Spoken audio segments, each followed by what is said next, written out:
কতদিন লাগছে ঘুড়ি বানাতে? হ্যাঁ, এই কি বাঁশ দিয়ে বানাইছে? তল্লা বাঁশ দিয়ে না? পানিতে ভিজে রাখছিল না? তাহলে ও আচ্ছা, আমরা তো আগে ঘুড়ি বানাতাম পানিতে ভিজাই রাখতাম। এ কয় ফুট? 5 ফুট হবে। দর্শক, অনেক দিন পর দেখেন এখানে প্রায় 5.5 ফুট লম্বা একটি ঘুড়ি। আর ঘুড়ি বানানোর যে বাঁশ ব্যবহার করা হয়েছে, এই বাঁশ হচ্ছে তল্লা বাঁশ। আর এখানে আছে দেখেন বেত দেওয়া, অর্থাৎ বেত গাছ থেকে বেত ছেটে এখানে লাগানো আছে। মাঝে মাঝে প্লাস্টিকের বস্তা দিয়েও বেত বানানো হয়। বেত হচ্ছে এটা, বাতাস লাগলে প্রচণ্ড আকারে শব্দ হবে। খুবই মজার একটা জিনিস।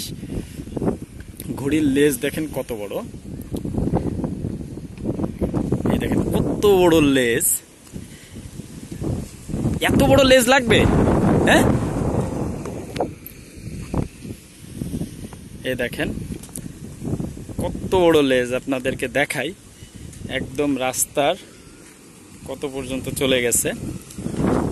যখন ক্লাস 5, 6, 7, 8, 9 এই ক্লাসে পড়তাম, তখন আসলে প্রচুর পরিমাণে এই ধরনের ঘুড়ি বানাইতাম। এর থেকে ছোট ঘুড়িও উড়াইছি। সারা রাত ঘুড়ি উড়িয়ে উঠানের মাঝখানে খুঁটি থাকতো, সেই খুঁটিতে বেঁধে রাখতাম। সারা রাত ধরে ঘুড়ি উঠতো। তো অনেক দিন পর আসলে বিশাল সাইজের এক ঘুড়ি দেখলাম। এই ঘুড়িটা কি বলে? কোয়াড়ে ঘুড়ি বলে? কি ঘুড়ি বলে এটাকে? বোঝা যায়নি। কি ঘুড়ি? ডাক ঘুড়ি। আচ্ছা আচ্ছা, আমাদের ওই অঞ্চলে অবশ্য কোয়াড়ে ঘুড়িও বলে এটাকে। তোমার নাম কি? রাজ। কবে বানাইছো? কবে? প্রতিদিন উড়াও?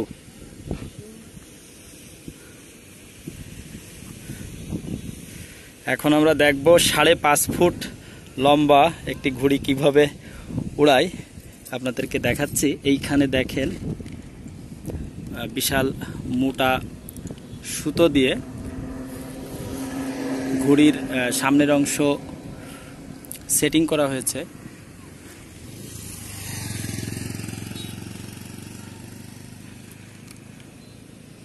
আর এই হচ্ছে লাইলনের সুতা, মোটা সুতা। কারণ এই ঘুড়ি এই সুতার থেকে যদি একটু চিকন সুতা দিয়ে উড়ায়, তাহলে এই ঘুড়িও ধরে রাখতে পারবে না, উড়ায় নিয়ে চলে যাবে ওকে। এটাকে কোনো কোনো অঞ্চলে জোট বলে, আবার কোনো কোনো অঞ্চলে জোরও বলে, আবার জোরও বলে। এই যে দেখেন,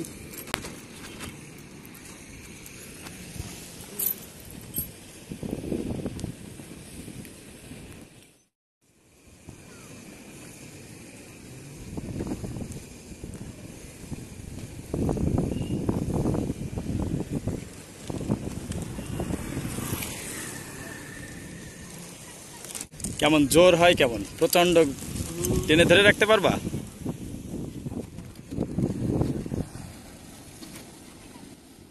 দর্শক দেখেন, আমি ঘুড়ি ধরে আছি, ও অনেক দূর সুতা নিয়ে যাবে। ও দূরে গিয়ে অনেক দূরে যাবে, একটা নির্দিষ্ট দূরত্ব পর্যন্ত যাওয়ার পরে আমি এইখান থেকে ঘুড়িটা ধরে উড়াই দেবো। দেখেন এই ঘুড়ি প্রায় 5.5 ফুট দেব। দেখেন দর্শক, দর্শক, দর্শক, দর্শক, পড়ে গেছে। আবার দিচ্ছি।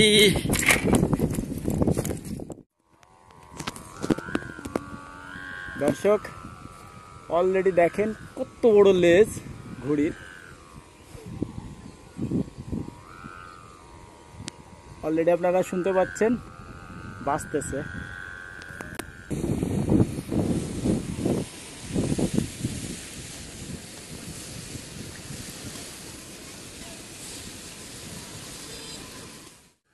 ও টেনে ধরতেও কষ্ট হচ্ছে, দুইজনে মিলে ধরে রাখছে। এত শক্তি লাগে এই ঘুড়ি ধরে রাখতে। তো যারা আসলে ঘুড়ি উড়ানো দেখেন নাই, কিংবা কিভাবে ঘুড়ি তৈরি করে, আশা করি এই ভিডিওটি দেখে কিছুটা হলেও আপনাদের ভালো লাগবে। গ্রাম অঞ্চলে যারা শৈশব কাটায়, তারা আসলে এইসব খেলাধুলার মধ্য দিয়ে বড় হয়। তো সবাই ভালো থাকবেন। আল্লাহ হাফেজ।